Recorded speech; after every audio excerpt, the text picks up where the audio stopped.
Hello everyone, আমার YouTube চ্যানেলে তোমাদের সবাইকে স্বাগত জানাই। আশা করি তোমরা সবাই সুস্থ আছো, ভালো আছো। আগের ভিডিওতে তোমাদের সাথে আমি সাম্যবাদী কবিতাটি নিয়ে আলোচনা করেছিলাম।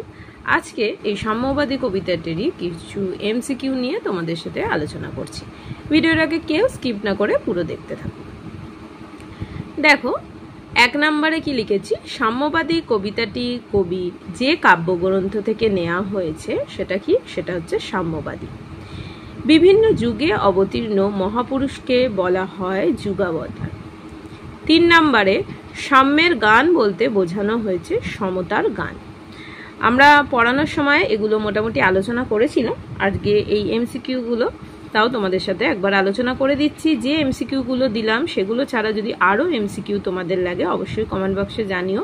আমি তাহলে এই সাম্যবাদীর আরও এমসিকিউ নিয়ে তোমাদের সাথে আলোচনা করব, নইলে পরের কবিতাটা নিয়ে আমি আলোচনা করব। তো দেখো,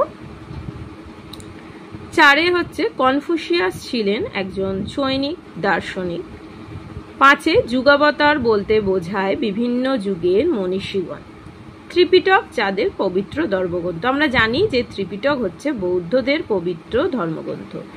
জেন্দা কি, জেন্দা একটি ভাষা। জেন্দাবেস্তা এবার যাদের ধর্মগ্রন্থ, আমরা এগুলো সব আলোচনা করেছিলাম, তাও আর একবার বলে দিচ্ছি। জেন্দাবেস্তা হচ্ছে জরাথুষ্টবাদের পবিত্র ধর্মগ্রন্থ। গ্রন্থ সাহেব যাদের ধর্মগ্রন্থ, গ্রন্থ সাহেব হচ্ছে শিখদের পবিত্র ধর্মগ্রন্থ। পণ্ডস্যম, পণ্ডস্যম হচ্ছে, পণ্ডস্যম শব্দের অর্থ হচ্ছে বৃথা পরিশ্রম বা বৃথা চেষ্টা। দোকানে কেন এ দর কষাকষি, কবি এখানে কি বোঝাতে চেয়েছেন? ধর্মে ধর্মে যে বিভেদ সেটাকে কবি এখানে বোঝাতে চেয়েছেন।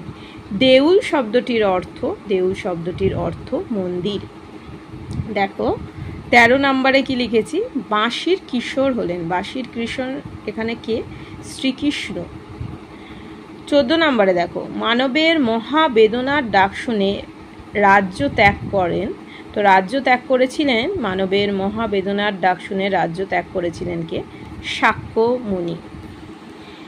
তারপরে দেখো লিখেছি শাক্যমুনি, মানে এই যে শাক্যমুনি, এই শাক্যমুনিটা কে? আমরা অনেকেই জানি যে গৌতম বুদ্ধ শাক্য বংশে জন্মে যার, এই গৌতম বুদ্ধই হচ্ছে আমাদের শাক্যমুনি।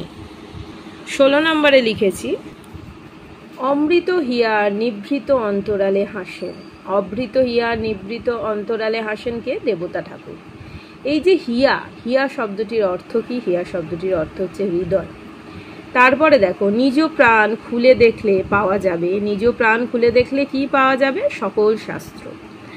19 নম্বরে লিখেছি, সমস্ত দেবতার মন্দির হলো, সমস্ত দেবতার মন্দির কি? মানুষের হৃদয়, মানুষের মন, মানুষের হৃদয়, এই হচ্ছে সমস্ত দেবতার মন্দির। নিজ প্রাণ খুলে দেখলে পাওয়া যাবে, নিজ প্রাণ খুলে দেখলে কি পাওয়া যাবে? সকল শাস্ত্র। মৃত পুঁথি কঙ্কাল বলতে কবি বুঝিয়েছেন, মৃত পুঁথি কঙ্কাল বলতে কবি কি বুঝিয়েছেন? পুঁথির জ্ঞানের যে অসারতা সেটাকে কিন্তু তিনি বুঝিয়েছেন। এই মাঠে বসে খোদার মিতা, খোদার মিতা হলেন নবীরা। তারপরে বাঁশির কিশোর যা করেছিলেন, বাঁশির কিশোর কি করেছিলেন? মহাগীতা রচনা করেছিলেন।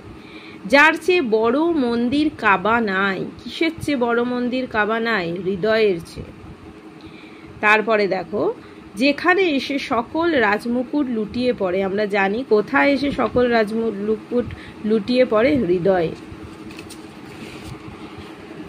তারপরে বন্ধু বলিনি ঝুট, কবি কি মিথ্যে? ঝুট মানে হচ্ছে মিথ্যে। কবি কি মিথ্যে বলেননি? মানুষের হৃদয়ের কাছে সমস্ত রাজমুকুট লুটিয়ে পড়ে, এটা কিন্তু কবি মিথ্যে বলেননি। তারপরে 27 নম্বরে লিখেছি কন্দর। কন্দর শব্দটির অর্থ দেখো গুহা। কন্দর শব্দটির অর্থ গুহা, কিন্তু এখানে যে কন্দর অর্থে কিন্তু আমাদের যে হৃদয়ের গভীরতাকে কিন্তু এখানে বোঝানো হয়েছে। আরব দুলাল, আরব দুলাল বলতে যাকে বোঝানো হয়েছে, আরব দুলাল বলতে হযরত মুহাম্মদকে বোঝানো হয়েছে। সাম্যবাদী কবিতায় মোট পংক্তি সংখ্যা, সাম্যবাদী কবিতায় মোট পংক্তি সংখ্যা 32টি। সাম্যবাদী কবিতাটি যে ছন্দে, কোন ছন্দে সাম্যবাদী কবিতাটি লেখা? মাত্রাবৃত্ত ছন্দে। তো আশা করি ভিডিওটা তোমাদের ভালো লেগেছে। অবশ্যই ভালো লাগলে কমেন্ট বক্সে জানিও। যদি আরও এমসিকিউ তোমাদের দরকার লাগে কমেন্ট বক্সে অবশ্যই জানিও। তোমাদের আমি আগেই বললাম, আর না হলে আমি পরের যে কবিতাটা সেটা নিয়ে তোমাদের সাথে আলোচনা করব। সবাই খুব ভালো থেকো, সুস্থ থেকো। Thanks for watching. টাটা।